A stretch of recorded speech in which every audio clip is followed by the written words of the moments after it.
नमस्कार, बहुत स्वागत है आपका न्यूज़ 18 का डिजिटल प्लेटफॉर्म आप देख रहे हैं। मैं हूं आपके साथ ऋतु सिंह। ईरान अमेरिका की डील आज होगी खत्म। युद्ध रोकने में नाकाम रहा अमेरिका और ईरान के बीच लड़ाई खत्म कराने के लिए समझौता हुआ और जो अब संकट में आ चुका है।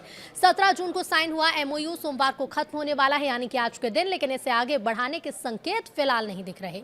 दोनों ही देश पिछले कई हफ्तों से एक दूसरे पर समझौते के उल्लंघन का आरोप लगा रहे हैं।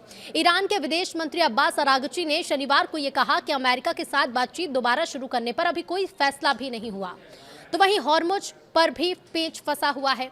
कतर और पाकिस्तान के मध्यस्थ ईरान के साथ लगातार संदेशों का आदान प्रदान कर रहे हैं। अरागची ने बताया कि ईरान ओमान के साथ स्ट्रेट ऑफ हॉर्मुज में नए जहाज मार्गों को लेकर अलग समझौते पर काम कर रहा है। हालांकि उन्होंने ये साफ किया कि ये तभी संभव होगा जब कोई राजनीतिक समाधान निकले।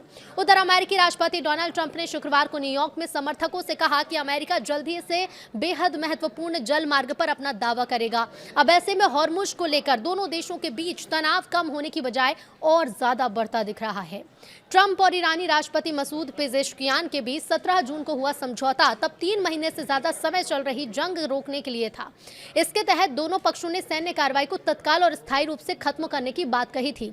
समझौते में अधिकतम 60 दिनों के भीतर एक अंतिम समझौता की भी बात थी, जिससे संयुक्त राष्ट्र सुरक्षा परिषद से समर्थन मिलना था।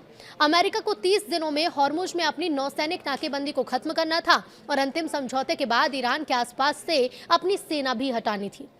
वाशिंगटन को ईरान के पुनर्निर्माण के लिए कम से कम 300 अरब डॉलर के पैकेज पर काम करने, प्रतिबंध हटाने और ईरानी तेल निर्यात के लिए छूट देने पर भी सहमत होना था। तो वहीं ईरान को हॉर्मुज से समुद्री बारूदी सुरंगें भी हटानी थी और 60 दिनों तक जहाजों को बिना शुल्क गुजरने देना था। ईरान ने परमाणु हथियार हासिल नहीं करने और परमाणु संवर्धन जैसे मुद्दों पर बातचीत करने की बात भी कही थी। ईरान के पूर्व राष्ट्रपति ने भी दी थी चेतावनी। तो इसी बीच ईरान के पूर्व राष्ट्रपति मोहम्मद खतामी ने लंबे समय तक युद्ध चलने के खिलाफ चेतावनी दी। उन्होंने अमेरिका और इजरायल पर भरोसा नहीं होने की बात कही, लेकिन साथ ही तनाव से निपटने के लिए संतुलित कूटनीति की जरूरत भी उन्होंने बताई। खतामी ने कहा कि ईरान विदेशी दबाव और हमले के बावजूद कायम रहेगा, लेकिन देश को अपनी अंदरूनी समस्याओं पर ध्यान भी देना होगा। उन्होंने कहा कि आम लोग लगातार युद्ध के साथ नहीं जी सकते और ऐसी स्थिति में रोजमर्रा की जिंदगी चलाना मुश्किल है। अमेरिका, इजरायल और ईरान के बीच मौजूदा संघर्ष 28 फरवरी को शुरू हुआ था। अप्रैल में युद्ध विराम हुआ, लेकिन जून में शांति वार्ता का ढांचा बनने के बाद भी बातचीत आगे नहीं बढ़ सकी। तो ईरान के विदेश मंत्रालय के प्रवक्ता इस्माइल बघाई ने कहा है कि तेहरान और वाशिंगटन के बीच विवाद सुलझाने में सबसे बड़ी समस्या मध्यस्थों की कमी नहीं है।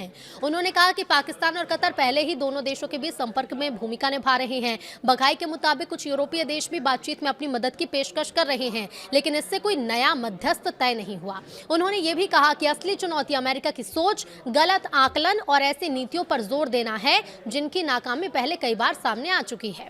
अब ईरान ने हॉर्मुज पर संप्रभु अधिकार का दावा दोहराया। ईरान के विदेश मंत्रालय के प्रवक्ता इस्माइल बघाई ने कहा कि अरब सागर की खाड़ी, हॉर्मुज जलडमरू मध्य और ओमान की खाड़ी में ईरान के संप्रभु अधिकारों को मौजूदा कानूनों से पहले ही जगह मिली है। उन्होंने ये भी कहा कि विदेश मंत्रालय क्षेत्र में ईरान के अधिकारों से जुड़े कानूनों पर संसद के साथ सहयोग जारी रखेगा।